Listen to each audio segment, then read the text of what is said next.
चलिए फिर टेंस का अगला पार्ट अपन लेकर के आए हैं प्रेजेंट परफेक्ट। ठीक है, इसके पहले के जो पार्ट थे वो अपन के कंप्लीट हो गए हैं और आगे का पार्ट देखिए कैसे, बहुत ही आसान है प्रेजेंट परफेक्ट। उसको समझ लेते हैं कैसे आप लोग पहचानोगे टेंस को। ठीक है ना, पहचानने का तरीका सबसे पहले जान जाओ। देख लो बेटा, नहीं दोबारा फिर करेंगे कैसे पहचानोगे इसको।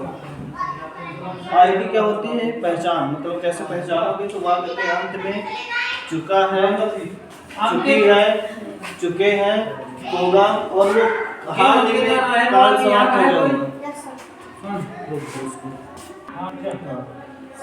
जो काम हाल ही में अभी काम समाप्त हुआ है, मतलब वो कंटिन्यू नहीं है, वो काम जो चालू था वो समाप्त हो चुका है, तो अपन को कहलाएगा प्रेजेंट परफेक्ट टेंस कहलाएगा। ठीक है ना, तो आपको समझना है, इसको भी ध्यान में रखना है कि हाल ही में वो काम समाप्त। इसके पहले जो अपन पढ़ रहे थे वो कंटिन्यू चलता था, समाप्त नहीं हुआ था काम, जो कंटिन्यूस पढ़ रहे थे। ठीक है ना, आज जो पढ़ रहे हैं परफेक्ट का, उसमें काम पूरी तरीके से वो समाप्त हो गया है हाल ही में, मतलब प्रेजेंट में अभी अभी।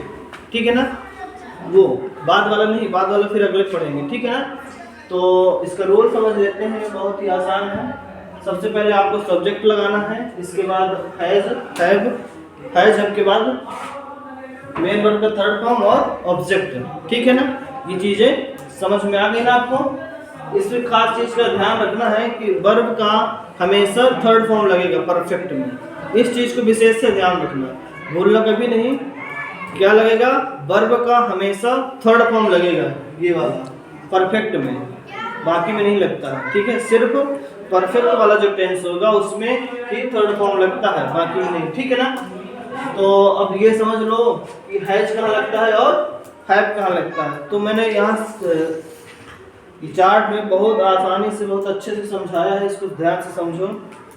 हैज कहाँ लगेगा? देखो, ही, सी, इट, नेम, जिसका subject he, she, it, name है, नेम मतलब किसी का नाम है, तो वहां पर हम लगाएंगे हैज।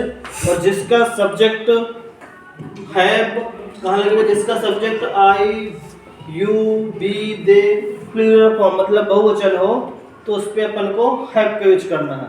ये चीज को ध्यान रखेंगे, इसमें गलती नहीं करेंगे। बच्चे इसमें करते हैं गलती, हैज हैव में कंफ्यूज हो जाते हैं, बाकी तो बना लेते हैं लेकिन इसमें कंफ्यूज हो जाते हैं। तो इस चीज को विशेष ध्यान रखेंगे कहाँ लगेगा। फिर एक एग्जांपल समझ लो ध्यान से। सोना चाय पी चुकी है, देखो कैसे। सोना की अंग्रेजी हमने सोना लिख दिया जो कि सब्जेक्ट है, इसके बाद हमको हैज हैव का चुनाव करना है, हैज लगेगा या फिर हैव लगेगा। तो आप लोग बताएंगे कि हैज लगेगा कि हैव लगेगा, बताइए जल्दी से। पक्का लगेगा हैज, क्यों लगेगा? क्योंकि उधर नेम है। नेम है, किसी का नेम आया है, तो मैं यहाँ बता चुका हूँ कि नेम है तो हैज लगेगा। ठीक है ना, बढ़िया है, समझ गए आपको। फिर इसके बाद मेन वर्ब लगेगा। मेन वर्ब आपका क्या है? पीना है ना, ये जो पी है, तो चाय पी रही ना, तो ये पीना कहीं मिस होता है, कहीं मिस पीना होता है। हाँ, टेक मतलब पीना भी होता है और ड्रिंक मतलब भी पीना होता है। तो ड्रिंक जो होता है उसको पानी एक जैसे पीते हैं, दूध पीते हैं, मतलब एक बार में ही पी जाते हैं, तो उसमें ड्रिंक का यूज करेंगे। और जो धीरे धीरे सिसक से के पीते हैं, जैसे चाय को धीरे धीरे से पीते हो ना, एक साथ तो नहीं पी जाते हो, एक साथ पी जाओगे तो जल जाओगे ना। हाँ, तो जो धीरे धीरे से सिसक के पीते हैं, तो उसमें अपन को क्या लगेगा? टेक लगता है उसको, उसका पीने के लिए टेक। उसने टेक का यहाँ देखो थर्ड फॉर्म लगाया है, टेकन, ये। ठीक है ना, थर्ड फॉर्म समझ रहे हो ना, जैसे गो का होता है गो, वेंट, गॉन, है ना, first form, second form, third form. इसी तरह आपको ये थर्ड फॉर्म बस थोड़ा सा याद रखना है, बाकी सब ठीक है। इसी तरह जो इससे पहले पढ़ते चले जाते हैं आप लोग। ठीक है ना, तो बस अब क्या है, ऑब्जेक्ट बचा है। ऑब्जेक्ट हमारा क्या है? चाय। तो चाय की अंग्रेजी मैंने लिख दिया टी। ठीक है ना, है आसान कि नहीं आसान है? आसान है, बिल्कुल आसान है ना। Yes sir. चलो एक एग्जांपल और समझ लो तो और आसान हो जाएगा। मैं खाना खा चुका हूँ। क्या है? मैं खाना खा चुका हूँ।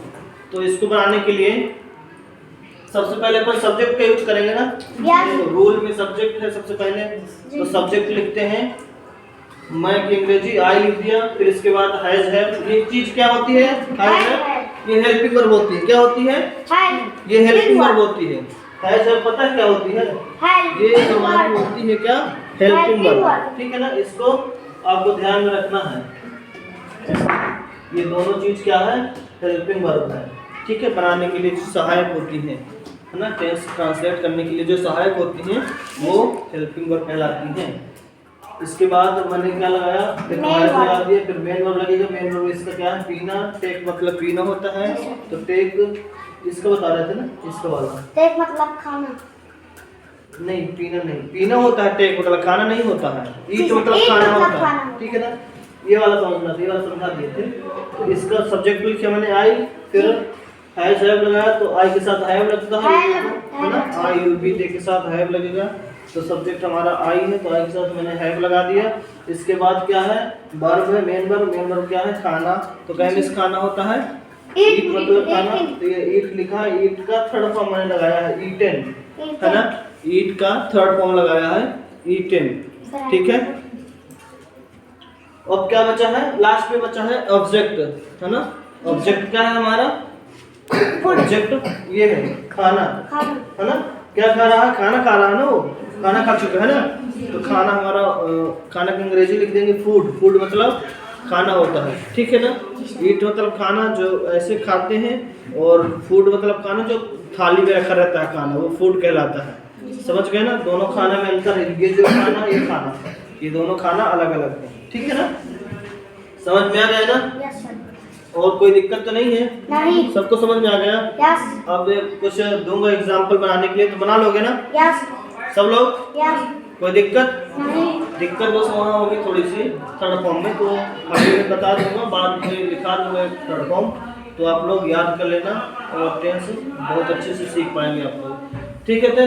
फिर मिलते हैं, ठीक है, नेक्स्ट वीडियो में कुछ एग्जाम्पल देते हैं आपको, ठीक है। तब तक के लिए बाय बाय, थैंक यू।